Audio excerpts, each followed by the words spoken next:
Good morning po. Tayo po'y mag-aral ng salita ng Diyos. Aklat po ng Titus chapter 2 verses 11 hanggang 14.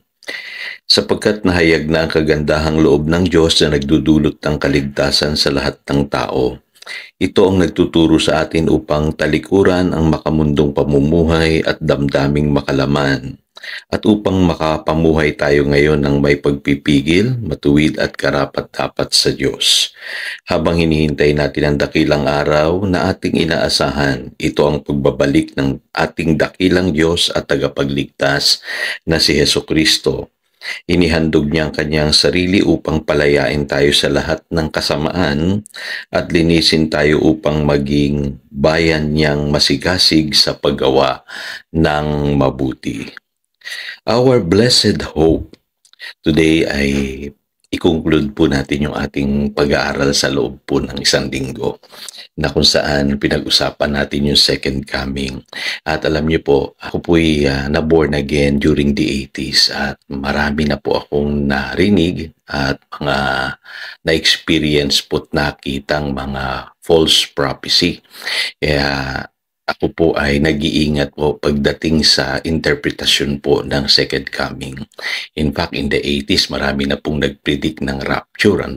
During the 90s, ganun din. Nung lilipat po yung taon ng year 2000, ang dami nag-predict na darating na daw ang Panginoon. At even lately, itong mga nakaraang mga araw o taon, marami na rin nagsasabi, eto na, nagaganap na yung mga palatandaan sa langit at malapit na dumating ang Panginoong Jesus. Nangyayari na itong mga digmaan, itong mga paglindol at kung ano-ano pa.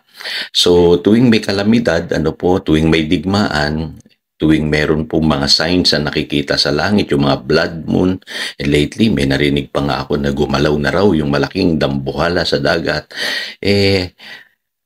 akala ng marami, ito na agad yung second coming.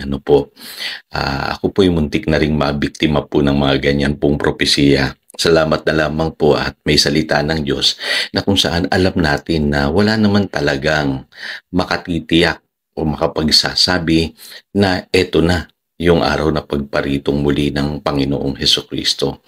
Kasi alam niyo po yung mga propesiyang nananakot lamang po, marami pong ibinungayan na hindi maganda. Marami pong mga Christians nagtago na lang, hindi na nagtrabaho, yung iba hindi na nag-asawa, yung iba namundok pa nga, yung iba nagbenta ng ari-arian dahil lamang dyan sa mga maling propesya na yan. Kaya alam niyo po, mag-iingat po tayo. So hindi nakakatulong yung pupunuin yung puso natin ng mga ganitong mensahe na matatakot lang tayo. Pero yung buhay naman natin ay hindi nakahanda sa pagparitong muli ng Panginoong Jesus. Kaya nga po ako noon, naisip ko mas maganda na ikaw mismo bilang Christian, yung buhay mo nakahanay sa kalooban ng Panginoon para hindi mo katakutan yung pagparitong muli ng Panginoong Hesukristo at mamuhay ka ng merong blessed hope. Yung po sinasabi ng Titus chapter 2 verse 13. So, ako po, paano ko po ito tinatanaw? Una-una po nakasentro ako sa grace ng Lord Kasi nasa panahon po tayo ng paghahayag ng Diyos ng kanyang grace. Sabi sa verse 11 sa English Bible, "For the grace of God that brings salvation has appeared to all men."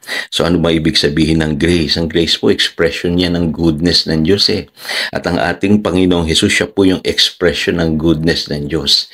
Nasa panahon po tayo na kung saan ang kagandahang loob ng Diyos, ang biyaya ng Diyos ay ipinaparanas niya sa ating. Kaya ito yung panahon na dapat ang tao matuklasan ito. Ang Diyos ay mabuti at ito yung panahon na dapat ang tao ay maligtas. So mag-focus lang tayo sa pag-preach ng gospel para maranasan ng tao yung kagandahang loob ng Diyos. Pangalawa po, para sa akin, dapat po nakapokus po tayo sa pamumuhay na mayroon pong godliness.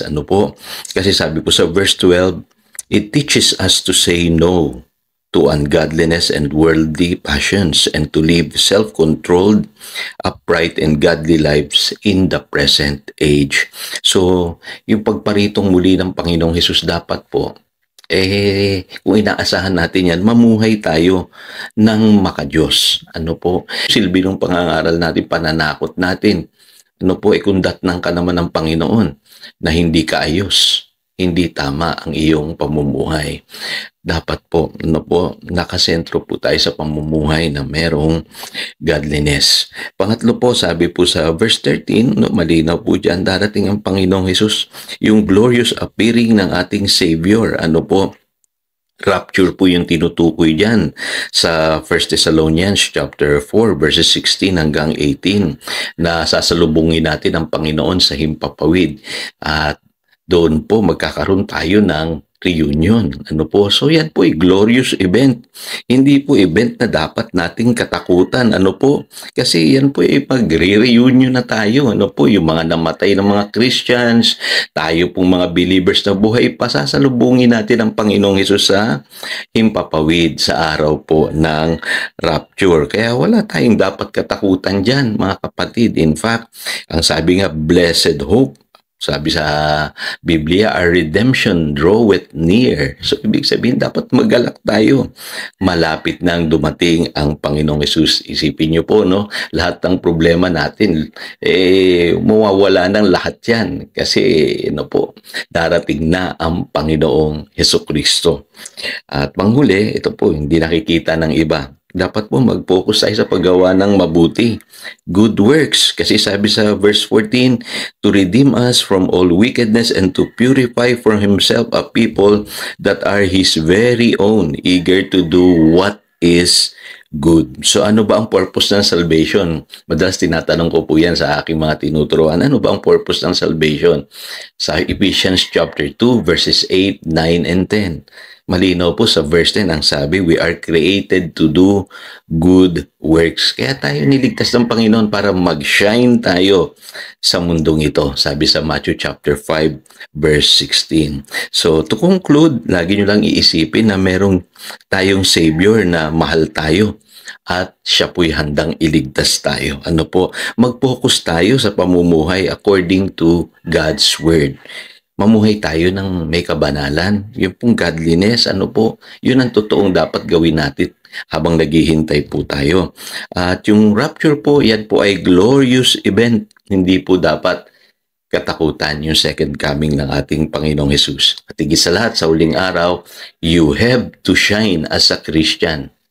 No, mga kapatid, kailangan ikaw ay magningning sa huling araw nang makita ng mga tao yung iyong patotoo at mabubuting gawa. So yun po ang kahalagahan po ng pag-unawa natin sa pagparitong muli ng ating Panginoong Hesus. Tayo manalangin. Salamat, Panginoon, na ang ipinapangaral pala dapat namin ay yung blessed hope. At dalangin ko po, Panginoon, mag-focus kami sa grace, sa godliness, sa glorious appearing ng aming Panginoong Hesus at sa paggawa ng good works sa huling araw. Salamat, Panginoon, yan ang aming panalangin in Jesus' name. Amen. Again, ito si Pastor Jojo nagpapaalala upang daluyan tayo ng pagpapala, manatili tayo sa kanyang salita. Good morning.